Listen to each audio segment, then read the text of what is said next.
بسم اللہ الرحمن الرحیم۔ ون اسلام نیٹ ورک کے تمام ناظرین کو السلام علیکم۔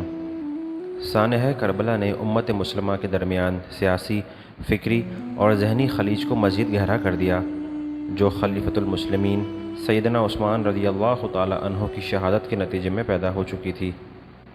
حضرت امام حسین رضی اللہ تعالی عنہ اہل کوفہ کے بے انتہا اصرار پر مدینہ سے مکہ اور پھر کوفہ کی جانب روانہ ہوئے، جبکہ حج کا موسم تھا اور آپ نے حج کے احرام کو عمرے کے احرام سے تبدیل کر لیا۔ اہل مدینہ اور مکہ میں سے ہر صاحب خیر نے آپ کو کوفہ جانے سے روکا اور کوفہ والوں کی فطری جبلت سے آگاہ کرتے ہوئے باور کرایا کہ یہ لوگ بے وفا ہیں، اور انہوں نے آپ کے والد سیدنا علی رضی اللہ تعالی عنہ اور آپ کے بھائی سیدنا حسن رضی اللہ تعالی عنہ کے ساتھ بھی وعدہ خلافی کی تھی۔ دوستوں، سیدنا عبداللہ بن عمر، سیدنا ابن عباس، عبداللہ بن زبیر، عبداللہ بن جعفر اور دیگر خیر خواہوں نے آپ کو کوفہ کے سفر سے روکنے کی کوشش کی، تاہم آپ نے تمام احباب کی رائے کو مسترد کرتے ہوئے اہل کوفہ کے خطوط اور مسلم بن عقیل کے خط کو مد نظر رکھتے ہوئے اپنے ارادوں کو عملی جامہ پہنانے کا فیصلہ فرمایا۔ حالانکہ کوفہ میں حسینی سفیر حضرت مسلم بن عقیل شہید کر دیے گئے تھے، اور اہل کوفہ کے جن ہزاروں لوگوں نے حمایت پر بیعت کی تھی وہ منحرف ہو چکے تھے، تاہم سیدنا حسین بن علی رضی اللہ تعالی عنہ نے اپنا سفر جاری رکھا۔ حضرت سیدنا عبداللہ بن عباس رضی اللہ تعالی عنہ نے حضرت امام حسین رضی اللہ تعالی عنہ کو روکنے سے ناکامی پر کہا کہ اچھا، اگر آپ کو جانا ہی ہے تو خود چلے جائیں، عورتوں اور بچوں کو نہ لے جائیں، مجھے ڈر ہے کہ کہیں آپ کو بھی سیدنا عثمان رضی اللہ تعالی عنہ کی طرح بچوں اور عورتوں کے سامنے شہید کر دیا جائے۔ لیکن سیدنا امام حسین رضی اللہ تعالی عنہ نے ایسا کرنے سے بھی انکار کر دیا۔ چنانچہ سیدنا امام حسین رضی اللہ تعالی عنہ کوفہ کے لیے روانہ ہوئے اور متعدد مقامات پر پڑاؤ ڈالتے ہوئے 2 محرم 61 ہجری کو آپ کا قافلہ کربلا کے میدان میں خیمہ زن ہو گیا۔ اس دوران فریقین کے درمیان سفارت کاری کے ذریعے سلسلہ جاری رہا۔ سیدنا امام حسین رضی اللہ تعالی عنہ اور عمرو بن سعد رضی اللہ تعالی عنہ کے درمیان 3-4 ملاقاتیں ہوئیں، جس کے بعد عمرو نے ابن زیاد کو لکھا کہ اللہ کا شکر ہے کہ اس نے فتنے کو ٹھنڈا کر دیا۔ سیدنا امام حسین رضی اللہ تعالی عنہ نے مجھ سے ان 3 باتوں میں سے کوئی ایک بات ماننے کا وعدہ کیا ہے۔ نمبر 1، وہ جہاں سے تشریف لائیں وہیں واپس چلے جائیں گے۔ نمبر 2، مسلمانوں کی کسی ایسی سرحد پر جہاں ہم چاہیں چلے جائیں گے۔ نمبر 3، یزید کے پاس جا کر خود اپنا معاملہ طے کر لیں گے۔ امید ہے کہ آپ ان تجویزوں کو پسند کریں گے، کیونکہ ان میں امت کے لیے بہتری ہے۔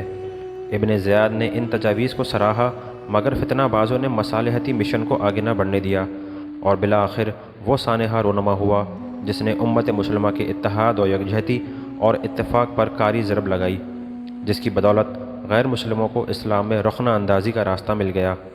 تمام سفارتیں ناکام ہو گئیں اور جنگ فریقین کا مقدر ٹھہری۔ آپ نے عمرو بن سعد سے 1 رات کی مہلت طلب کی تاکہ باہمی مشاورت سے فیصلہ کر سکیں۔ امام علی مقام سیدنا حسین رضی اللہ تعالی عنہ نے اپنے تمام ساتھیوں کو جمع کیا اور خطبہ ارشاد فرمایا، میں اللہ کی حمد و ستائش کرتا ہوں اور مصیبت و راحت اور ہر حال میں اس کا شکر گزار ہوں۔ اے اللہ، میں تیری ستائش کرتا ہوں کہ تو نے ہمارے خاندان کو نبوت کی نعمت سے سرفراز کیا، ہمیں کان دیے تاکہ ہم تیری باتیں سن سکیں، آنکھیں دیں تاکہ تیرے انعامات ملاحظہ کر سکیں، اور دل دیا تاکہ ہم غور و فکر سے کام لے سکیں۔ تو نے ہمیں قرآن کا علم دیا اور ہمیں دین کی فراست عطا کی، اب تو ہمیں اپنے شکر گزار بندوں میں شامل فرما۔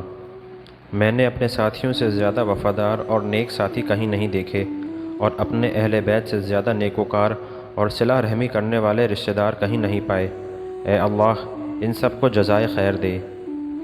اس کے بعد امام علی مقام سیدنا حسین رضی اللہ تعالی عنہ نے اپنے ساتھیوں سے فرمایا، کل کا دن میرے اور دشمنوں کے درمیان آخری فیصلے کا ہے، انہیں صرف میری ضرورت ہے، اس لیے میں تمہیں بخوشی واپسی کی اجازت دیتا ہوں۔ یہ سن کر آپ کے بھائیوں، بیٹوں، بھتیجوں اور تمام عزیزوں نے اور ساتھیوں نے یک زبان ہو کر کہا، ہم آپ کے بعد زندہ رہ کر کیا کریں گے؟ اللہ ہمیں اس دن کے لیے باقی نہ رکھے۔ ساتھیوں اور رشتہ داروں کی جذبہ نثاری دیکھتے ہوئے آپ نے جنگ کی تیاری کا حکم دے دیا۔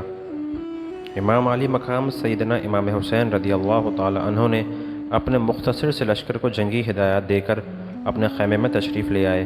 اور ساری رات نماز پڑھنے اور دعا اور استغفار کرنے میں گزار دی۔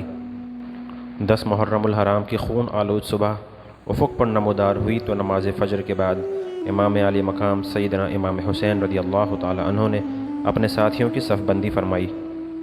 آپ کے ساتھ صرف 32 سوار اور 40 پیادے تھے۔ ان مختصر ساتھیوں کے ساتھ آپ میدان کربلا میں صف آرا ہوئے۔ اس موقع پر لڑائی شروع ہونے سے پہلے امام عالی مقام سیدنا امام حسین رضی اللہ تعالی عنہ نے مخالف لشکر سے تاریخی خطاب فرمایا۔ آپ نے اللہ تعالیٰ کی حمد و ثنا کے بعد فرمایا، اے لوگوں، جلدی نہ کرو، پہلے میری بات سن لو۔ مجھ پر تمہیں سمجھانے کا جو حق ہے اسے پورا کر لینے دو اور میرے آنے کی وجہ بھی سن لو۔ اگر تم میرا عذر قبول کر لو گے اور مجھ سے انصاف کرو گے تو تم انتہائی خوش بخت انسان ہوگے، لیکن اگر تم اس کے لیے تیار نہ ہوئے تو تمہاری مرضی، تم اور تمہارے شریک سب مل کر میرے خلاف زور لگا لو اور مجھ سے جو برتاؤ کرنا چاہتے ہو کر ڈالو۔ اللہ میرا کارساز ہے اور وہی اپنے نیک بندوں کی مدد کرتا ہے۔ یہ سن کر آپ کی بہنوں اور بیٹیوں نے شدت رنج سے رونا شروع کر دیا۔ سیدنا عباس رضی اللہ تعالی عنہ کے ذریعے انہیں چپ کرایا اور پھر فرمایا، لوگوں، تم میرے حسب و نسب پر غور کرو اور دیکھو کہ میں کون ہوں۔ اپنے گریبانوں میں منہ ڈالو اور اپنے آپ کو ملامت کرو۔ تم خیال کرو، کیا تمہیں میرا قتل اور میری توہین زیب دیتی ہے؟ کیا میں تمہارے نبی کا نواسا اور ان کے چچیرے بھائی کا بیٹا نہیں، جنہوں نے سب سے پہلے اللہ کی آواز پر لبیک کہا اور اس کے رسول پر ایمان لائے؟ کیا سید الشہداء حضرت امیر حمزہ میرے والد کے چچا نہیں تھے؟ کیا جعفر طیار میرے چچا نہیں تھے؟ کیا تمہیں رسول اللہ صلی اللہ علیہ وآلہ وسلم کا وہ قول یاد نہیں جو انہوں نے میرے اور میرے بھائی حسن کے متعلق فرمایا کہ یہ دونوں جوانان جنت کے سردار ہوں گے؟ اگر میرا یہ بیان سچا ہے، اور ضرور سچا ہے، کیونکہ جب سے مجھے یہ معلوم ہوا ہے کہ جھوٹ بولنے والے پر اللہ تعالیٰ ناراض ہوتا ہے، اس وقت سے آج تک میں نے کبھی جھوٹ نہیں بولا، تو بتاؤ کیا تمہیں ننگی تلواروں سے میرا مقابلہ کرنا چاہیے؟ اور اگر تم مجھے جھوٹا سمجھتے ہو تو آج بھی تم میں وہ لوگ موجود ہیں جنہوں نے میرے متعلق رسول اللہ صلی اللہ علیہ وآلہ وسلم کی حدیث سنی ہے، تم ان سے دریافت کر سکتے ہو۔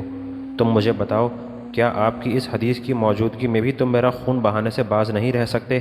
آپ کے خطبے کے باوجود چند بدبخت لوگوں نے جنگ لڑنے کا فیصلہ کر لیا اور آپ کی پیشکشوں کو بھی رد کر دیا۔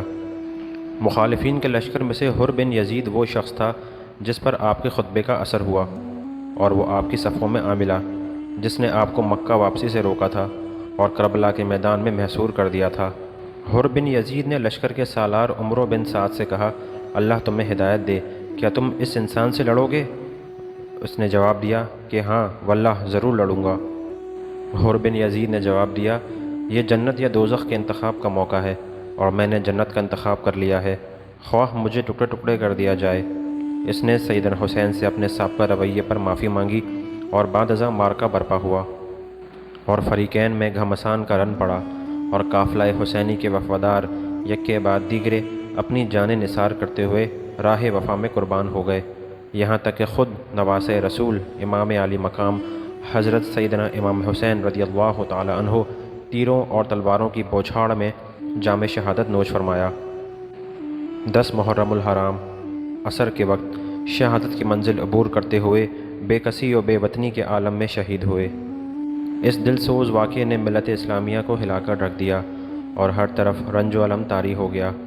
امام عالی مقام سیدنا امام حسین رضی اللہ تعالی عنہ کا یہ خطاب بہترین حروف سے لکھنے کے لائق ہے۔ واقعہ کربلا اسلام کے خلاف اعدائے اسلام کی مکارانہ سازشوں اور باہمی رقابتوں اور رنجشوں کی وہ داستان علم ہے جس سے امت مسلمہ آج بھی نہ نکل سکی۔ دوستوں، ویڈیو پسند آئے تو اس کو لائک ضرور کیجیے گا اور ہمارے چینل ون اسلام نیٹ ورک ہدایت کا نور کو سبسکرائب ضرور کیجیے گا۔ اللہ حافظ۔